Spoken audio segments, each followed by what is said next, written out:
good afternoon. So I forgot to say good night last night because we had our Netflix and chill time with Bob. So ang ganda na pinanood namin. And last night, it was a nice and fun night with my little brother, but not so little. And also, yeah, it was a good food. So, good food, good mood. So, we had a great time. We talked to each other about what happened to him for the past 2 weeks that he went here on our house to visit.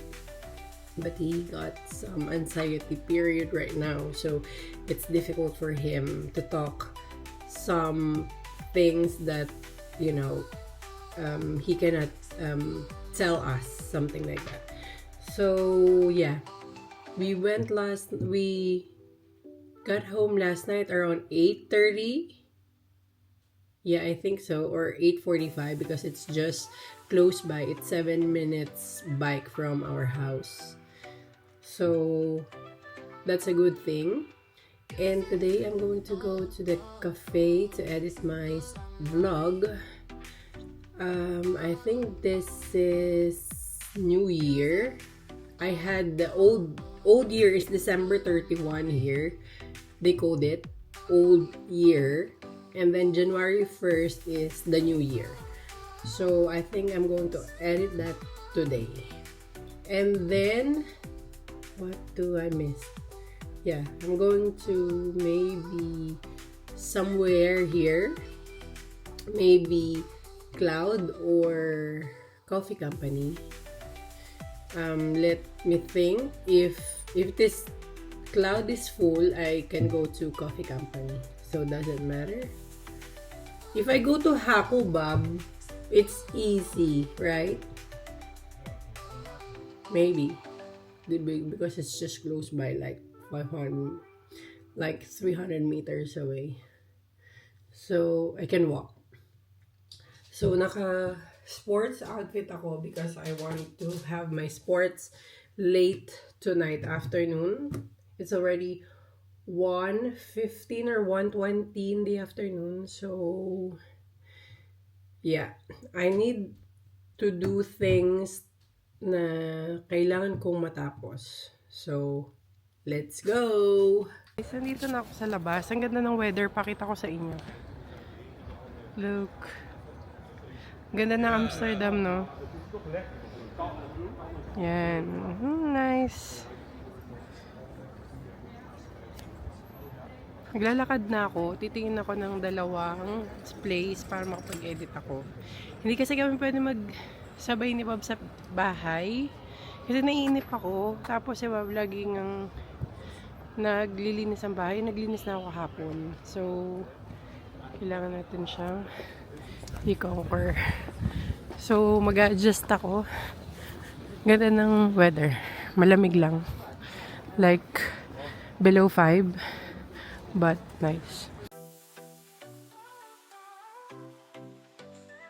So, guys, galing na ako sa pag-e-edit ko. Dala-dala ko nga yung bag ko. So, pauwi na ako. Wait lang, guys. Pauwi na ako.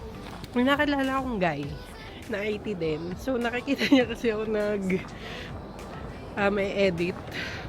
So, every Sunday nandun daw siya. Sabi ko, magkita na lang ulit kami next Sunday. Kasi, nagtubo-work din siya dun sa coffee company actually. So, it's very interesting. Yung Kaikis, look at my street.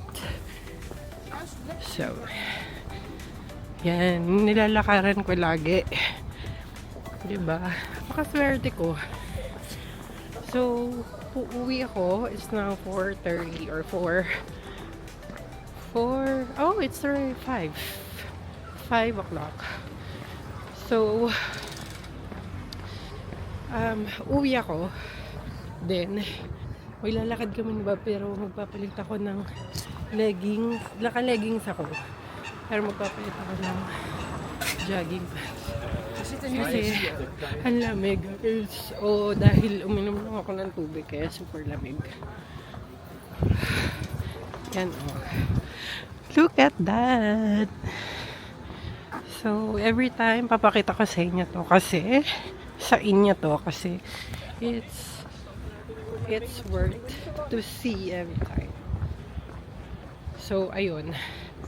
May magiging friend ako sa cafe. I'm happy with that. So, baka ma-meet niya siya. Makapagkwentuhan ako sa kanya mga 15 minutes siguro. Guys, hi! It's already 6:30. Maalis na naman si Bob kasi mag-vlog ako. Hi guys! Hey! So, yun nga. Medyo tumataba talaga ako. Sabi ni Bob. Hindi, malaki talaga yung tinaba ako. So, gagawin ko, ito yung kakainin ko for 1 week. Zurkol. Guys, sinong may nakakaalam sa inyo nito? Tapos, yung magiging ulam ko dyan ay tofu. Ang kailangan mo lang ay onion. Ang sakit sa mata ng onion. So, dalawa yung zurkol ko. So, dalawang onion. Tapos, white wine. Ang kinuha ko is half sweet white wine. Babing, this is white wine. Hindi ko kasi alam what is wine. Ang alam ko lang Pinot Grigio, something ganun. This is white wine. Oh, yeah. And then ito, ipa-fried ko lang sa air fryer. The tofu. So, alam ko naghugas na ako, pero... Hugas ko ulit. Hugas ko ulit, para alam ko. Pero alam ko naghugas na ako. So, yung kapitbahay ko dito nagugutom na naman po. Guys, kain tayo kasoy. Kaya mo, lagi na lang naririnig ko siya kahit nasa kwarto ako. Kasi yan talaga purpose yan. Kaya tinanggal ko lahat sa packaging para naririnig ko siya. Kaya nandun ako sa kwarto namin. Alam ko na kumakain si Bob. So, kanina, papakita ko sa inyo na edit ako sa coffee company. Kasi may mga editan dito, tulad nung mga nakita niyo sa previous vlog ko, like hapon. Wala silang internet. Sa coffee company, may internet sila. So, tapos ang cute-cute pa nung place. So, lahat kami doon nag-work, to be honest. But ako lang yung nag-edit sila. Nagre-research. Tapos, sabi ko nga sa'yo, may nakilala akong IT doon. So, sabi niya most of the time nandun siya. Muntik na ako. So, ayun. Pakita ko sa inyo kung paano luto ng zurkol. Zurkol. So, yung sa akin, pinakamadali lang. Olive oil, onion, white wine, tsaka where is the thing? Canifer. Wait guys, may nawawala akong canifer. So, isa to guys, ilalagay ko sa zurkol. Canifer.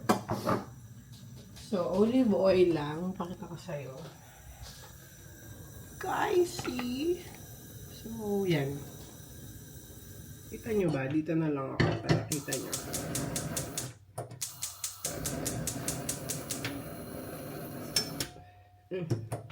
Namamatay talaga.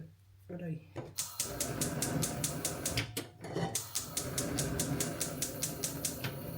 So, yan. Ito, tapos olive oil muna. Yung iba, nilalagyan nila ng bacon. Tsaka apple.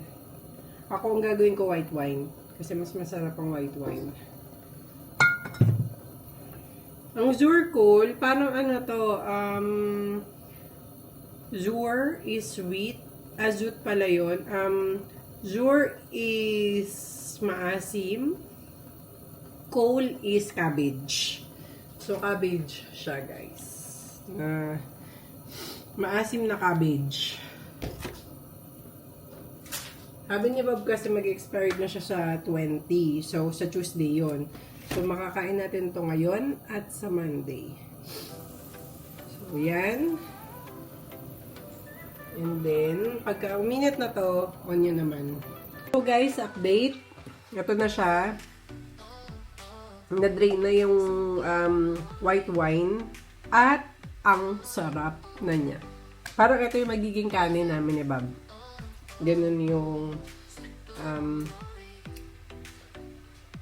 yung plan.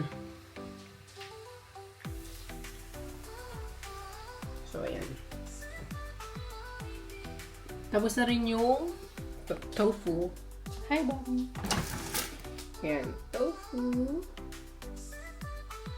Tapos na rin. Kakain na rin kami.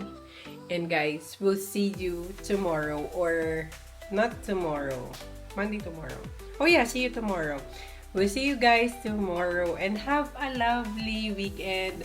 Have a lovely evening, guys. Wish you all the best. Bye!